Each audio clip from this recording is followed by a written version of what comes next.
Welcome to the Brain Health Hookup. I'm Laurel Myers-Hurst, your resident groovologist, and I believe that better mental health needs to be fun. Here we talk about mental wellness, we explore the physical, emotional, and relational needs we have as humans with the science and practices that help our mental health to flourish. Plus, we dive into my signature method, groove therapy, that engages folks in groove-based music making to lift mood and lower inflammation and pain. I'm so glad you're here. So let's hit it. Well. Well, that's a deep subject. Thank you so much, Kevin, for being with me today. For my fans, I have the drummer, Kevin Aries, with me. Kevin and I met when I was in graduate school, completely transforming my life from being a music professor to being a psychiatric nurse practitioner. And Kevin, I want to thank you for all the encouragement that you did to say these things do fit. Somehow music can heal. And that's what we're here to talk about today is your healing journey and how music has and continues to be that. And really the healing that you want to bring forward for yourself and for everyone who listens to your music. So thank you for being with me today. It's an honor. I do appreciate it. Thanks so much. Some of your music from your first full EP that you dropped in 2019, those songs were the anthem for my homework doing time. That full EP was Case One Uncover. And some of the songs on there motivated me to never quit. Can you tell us about your life to 2019 and what brought those songs forward for you? You're a kid drummer and musical producer and all-around musician, husband, friend, worship leader, and that's who you are now. But who have you been that brought that first EP out? Well, I would like to start by saying I was born in Atlanta, Georgia. My mom is from Ohio, Cincinnati. Yes, Cincinnati, Ohio. My dad is from Atlanta. Once my mom decided to leave Atlanta and move up to Cincinnati, I was about 5 years old. So I did 5 to about 19 in Cincinnati. Throughout that time, I grew up in marching band. So getting a little bit of understanding of what drumming is all about, fundamentals, music theory, or just being eligible to perform in front of people to get that experience. It put a seed into my heart to understand like, hey, this is the path and the road that I could take just going forward. And then I grew up in church as well. So always being eligible and looking at the drummer in church, my father was also a male singer in the choir. So being eligible to go to church services throughout the week. Every Sunday, I'm just always around worship music. So not always having that in my home. Then at school, being eligible to perform and develop my drum set skills. That all together, once I graduated high school, just led me to college where I studied music performance at Central State University. I did a performance major, and that helped me develop, okay, I'm an adult. Where do you want to put yourself and how do you want to present yourself to the world? So I took all of that and really started to just go to drum set. And then from there, the ability to be in school at that time, learning music, led me to also studying filmmaking. And then from filmmaking and understanding the world of photography and the film industry led me to, okay, hey, I need to produce music. So therefore, I'm not copywriting and finding things on YouTube and just outsourcing those selections. I sat back and like, okay, let me go ahead and go into music production. So with all of the ability to play on drum set, the marching band skills, I took all of that and I'm like, okay, hey, let me take that into music production. So therefore I can have sounds for my videography. And then from there, I just sat back and like, hey, I have a story to tell, which growing up, I've kind of always been quiet, but I always been interested in, poetry, spoken word, just giving my 2 cents, not verbally, but lyrically.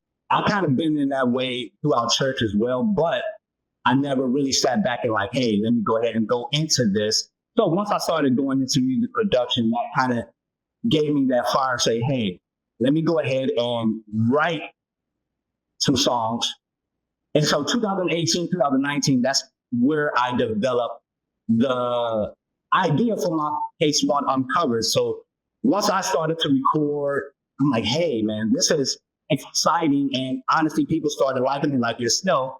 It just motivated me to keep going with this. So that's it so far.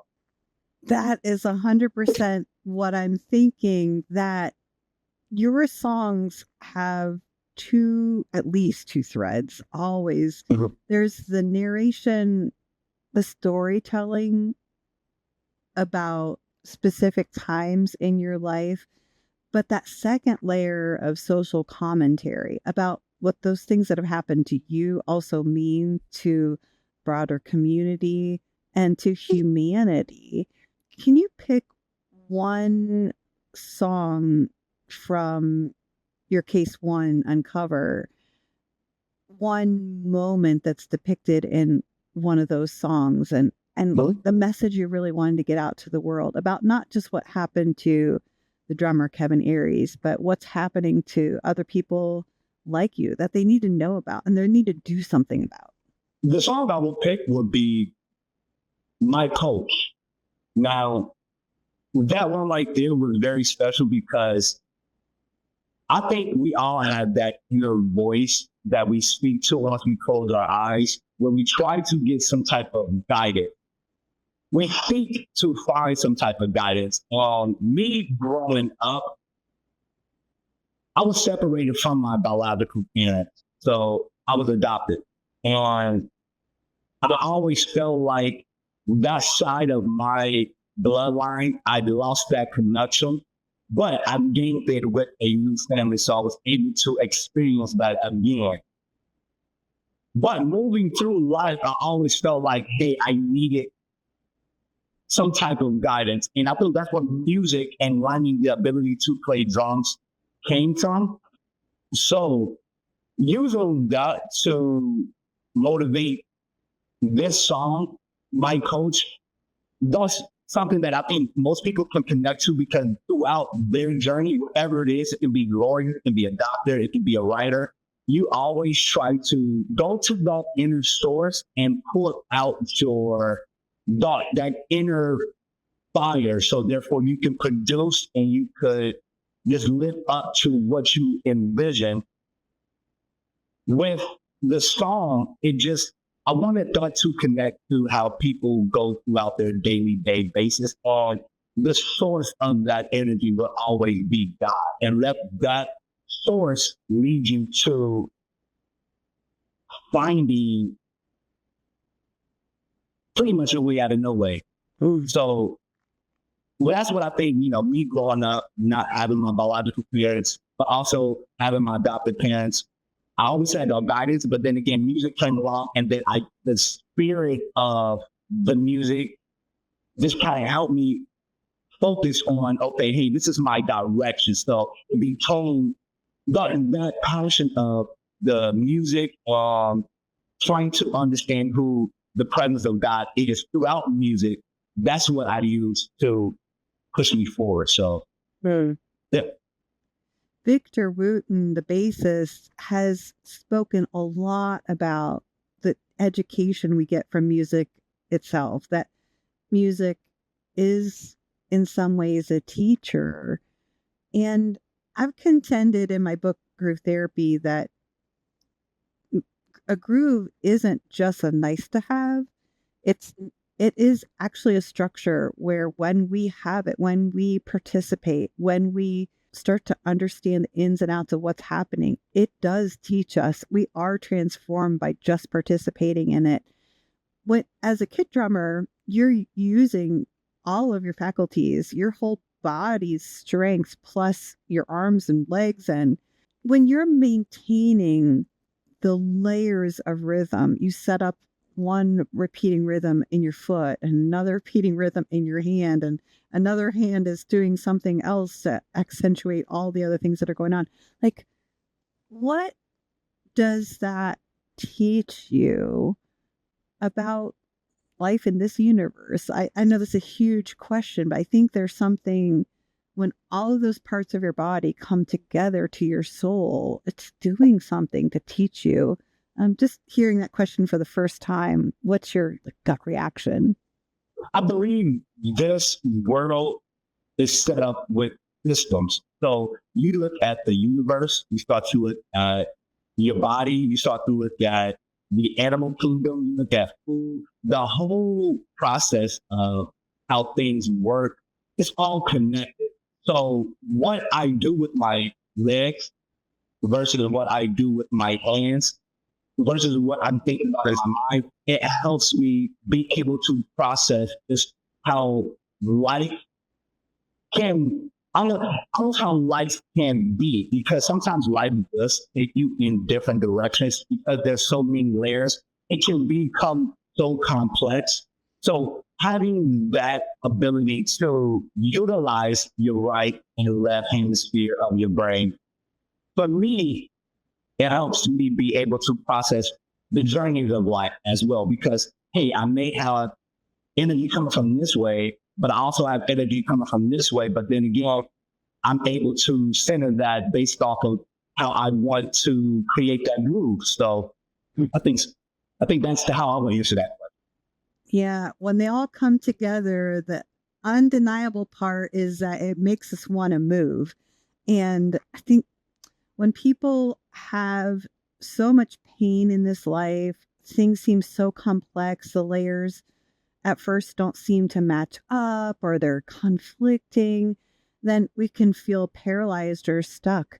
Have there been times in your life where you felt, you mentioned life as a child who's been adopted, other stressors in your life? Can you tell us about a time where you felt stuck or unsure and how maybe music showed up for you at those times?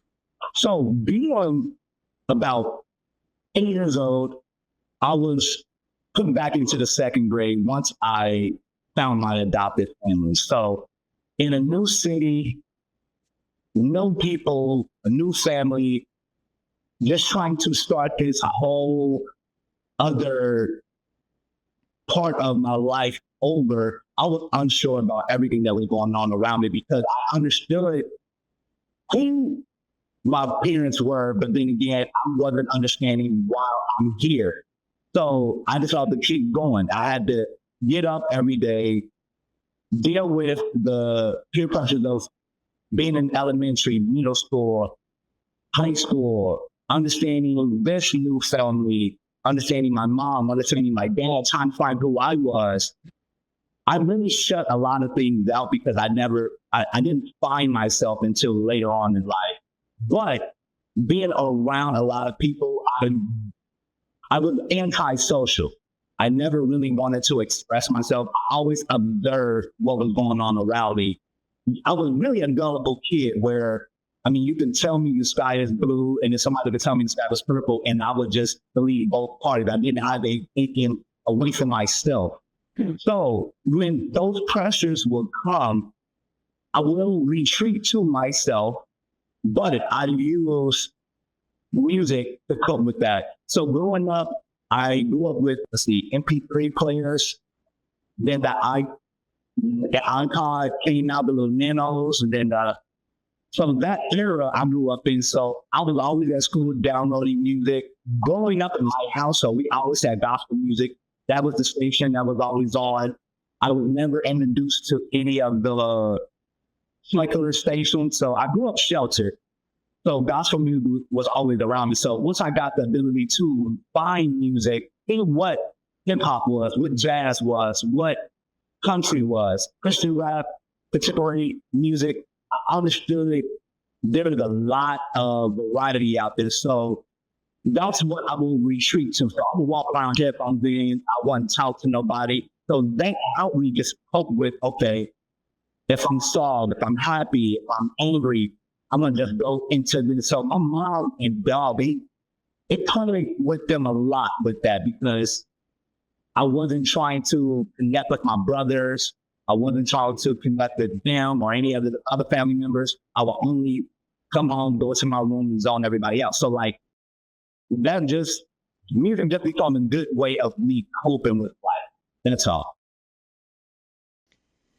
I can see how that reliance on music was both a comfort and a little bit of a systems irritant for you. Like you mentioned, when you're adopted into a family, learning how to negotiate those new relationships are a challenge. And in some ways, you were able to protect the speed at which you developed that relationship by retreating to music and depending on that firsthand, giving your adoptive family, keeping them a little bit slower pace of influence on you.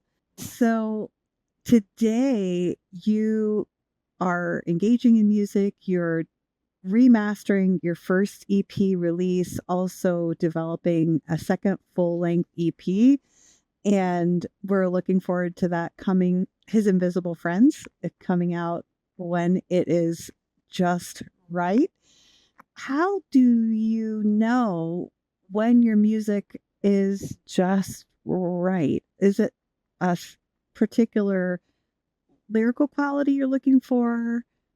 A particular mastering quality you're looking for? What's the just rightness that you're looking for? It varies when it comes to that just rightness. It could be when the song selection, the way I write the verse, the chorus, how it feels, even the sequence of the beat, whether my bass is hitting too hard, whether it sounds good on cell phone, headphones, car, in a festival. If you play it over and over and it becomes annoying or something like that, that's a factor. If you listen to it and it just doesn't have a good meaning or a good message, that's a factor. So I use all of those to figure out what is just right. And as an artist, I was told to don't do that. Sometimes you create music on the moment. But then again, when an artist sometimes take time with their artwork, they create masterpieces. And that's the goal that I'm trying to do when it comes to music production, when it comes to having the right levels on the vocal and the mix, when it comes to the distribution of it, when it comes to the video aspect of it, having me only being the person to create as a vision and not having the team as a bigger label. I take that time to make sure, because it's my work, I want to push it out and give it that I wanted to meet the industry standard, but then again, I also wanted to feel like it's representing who I am. And we honestly getting into this, let's say 2019 or 18, 19, me starting music production, I have yet to really find my sound. And that's what I've been really going to keep working that journey towards. So once formula comes, I think the process will be a lot smoother to kick out music. I know it feels right because this is my process. You know, Michael Jackson had his own way of doing things. Prince had his own way of doing things. So I would have to come together and find my own way. And that's when I would know it's just right. So it's a way. That's it. Yeah, definitely feel that push and pull, like you're saying, that wave, like you know that you're synced up, everything's synced up. Well, Yes. I loved listening to your first EP, and I was happy to, before the pandemic hit, see you live on stage performing the selections from that EP. And as you and I both know, when you're on stage live, things are happening that could never happen in the studio before that, right? It's a special kind of inspiration. You're lifted by the audience, you're lifted by the other musicians, and things happen on stage that have never happened before, often when you're performing live. You get the opportunity to perform live quite often because you're involved in a worship leading team. And as the groove sustainer, as the drummer in that worship team, sometimes all the musicians are so locked in that things happen in the other instruments or the other vocalists that they have never done before, that go places musically that they've never been before. What does that feel like for you as the not just the anchor, but as the foundation and the scaffold for everything that they're inspired to do as far as improvisation? I wouldn't say it's pressure. I Being the foundation, it's motivating because once you count off, when you know your part, granted, even if some other person is off, they are depending on the drummer to make sure they stay in sync.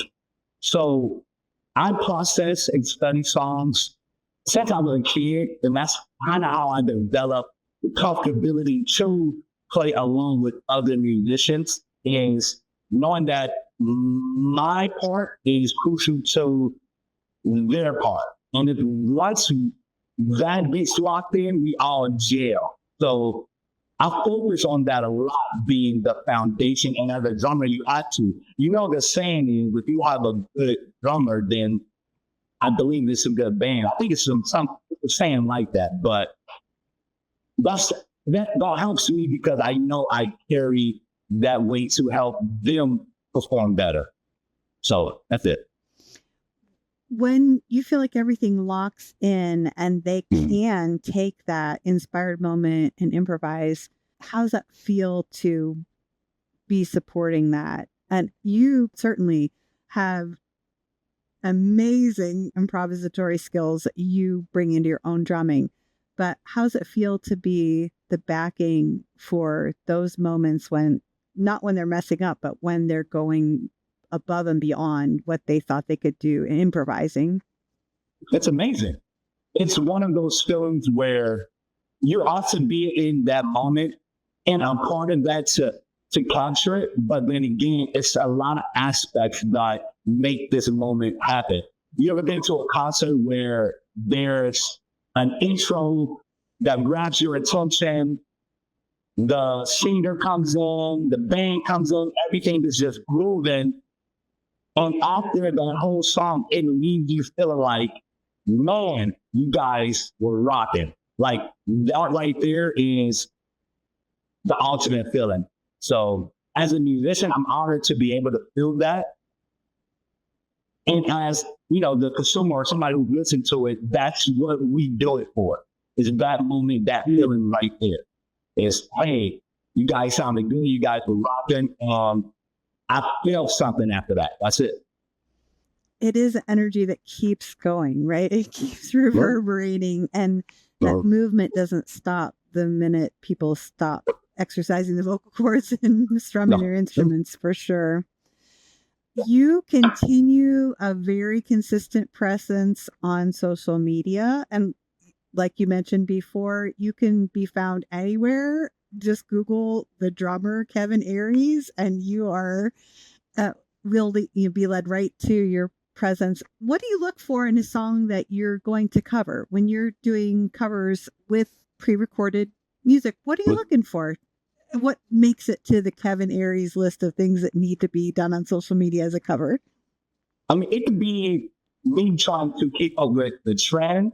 It could be a specific message that we're trying to lay across with that song, whether you're feeling angry or you're feeling in a party mood, like scrolling through your timeline and you're seeing that 45-second clip that may just brighten your day up. And it also could be me promoting a new artist, or this song right here has such a unique beat to it where it will sound good with a live feel. So I throw the drum set on it, even though it's a digital sound. So to give it a concert version of it, it could be me just trying to learn something new.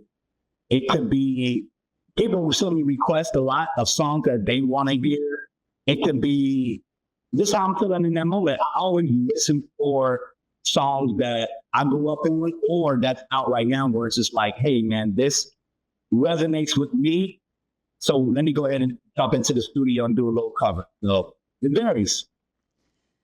Can you bring to mind a cover that you've done recently that had a technique in that was pretty challenging? Let's see. It would be when I performed with the Attorney General. We did a tour for his campaign. We went through a Jimi Hendrix record, which that style and those musicians, you would have to be in their shoes to understand their style of music, to replicate what they did at that moment. So me trying to study that cover, and honestly, I had to learn that song without playing it with the record. So that was challenging for me. It showed me that once you put your mind to it, you block out time to study the part, you listen to the part throughout the day, all the music theory aspect to it, and you try to replicate it to your best of your ability. And then once you get with the groove and it's time to play it, and you not even lock it in, but you deliver to the best of your ability, you win. That's it. You're talking about the Ohio Attorney General, David Yost, his band, that you are the drummer. And that's super exciting. I hear what you're saying as a vocalist. It's one thing to turn on the album, sing along with your favorite singer. It's a totally different thing to stand up on karaoke night and have that band start on when you press the play button and have nothing but, guidance on the words. Like you were coming up with the vocal line completely. And to have the whole band depending on you holding that drum line in such a complex piece of music, that's I can hear what you're saying. So we talk about in groove therapy that finding our place in the music, knowing that there's a purpose for every note we're playing and seeing that purpose and really using the parts around us to get insight about where we fit, but having that insight piece and then speak in our voice. You definitely were doing that, communicating through that music. And once you were able to hold that, having that sense of belonging with the other instruments and the voices as instruments, and you're talking about that sense of confidence that you got from, I'm sure, practicing woodshedding on your own and then practicing in rehearsals. That confidence comes. And then creativity, though, is what is born of that. When you did all that work, knowing where you fit down to getting it so you could produce it reliably every time, that's where the creativity can kick in. You mentioned you started this journey of recording your own music 2018, 2019 out of need to have music to back your videos. You didn't have to borrow other people's music, license it, and so forth.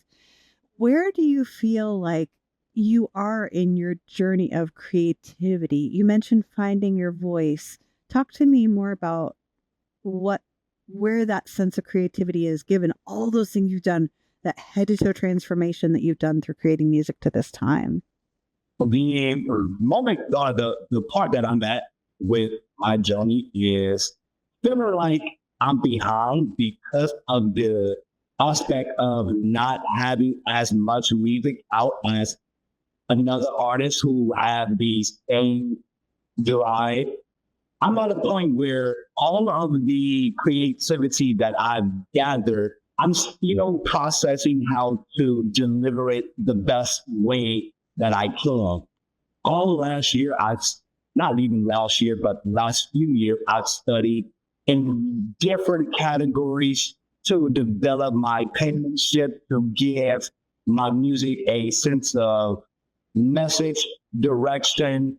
So I just think once I get to the point of finding that formula that works for me, everything will flow as smoothly as it should based off of my creativity. The passion that I have about creating my sound, it means more to me than pushing out things that I guess the industry expects. So we still developing, we still learning.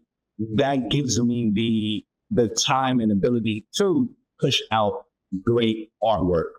And I think looking at the last 10 years of music, hip hop for me, and also just the wide genre of music that I feed into my system, I have yet to, because me being the only person on my team, that ability to create and produce at a high official level, I'm not there yet. So therefore, I take that time to prepare myself. So therefore, once I believe that time is ready, I'm going to give that to the world. So, and I'm going to give that hope to a lot of other kids out there too, who feels the pressure too. Okay, hey, I got to keep up with social media. I got to keep up with this.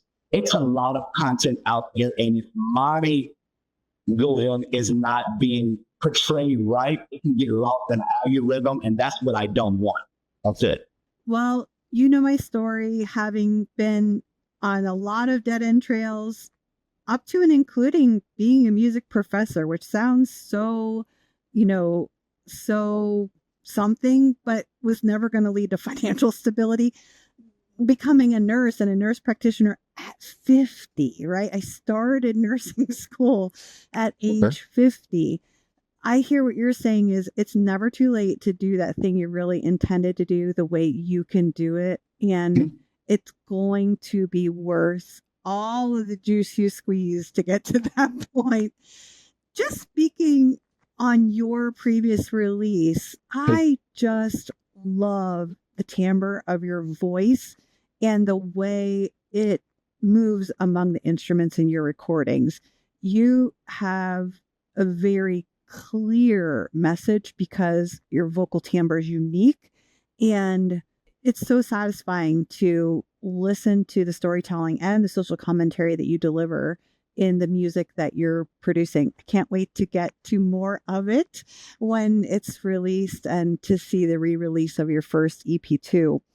When it comes to groove, the topic that I'm so interested in, what have you seen in yourself or in other people as far as soothing or healing, that sense of confidence or inspiration that people have got? What's your final word on that for today? I find my comfort in knowing that music connects to everybody on this plane, everybody all over the earth. So me being the genre that I am, that's my superpower that I'm supposed to use to connect to you. That's it. Based off of me playing a simple groove to a complex groove, you're going to find your rhythm in that somehow. It's embedded in us, in you, to move to the sound, to a sound. So that's my passion, is to continue to spread that message to other people around the world who may be hesitant to get into grooves or get into the ability of putting drums.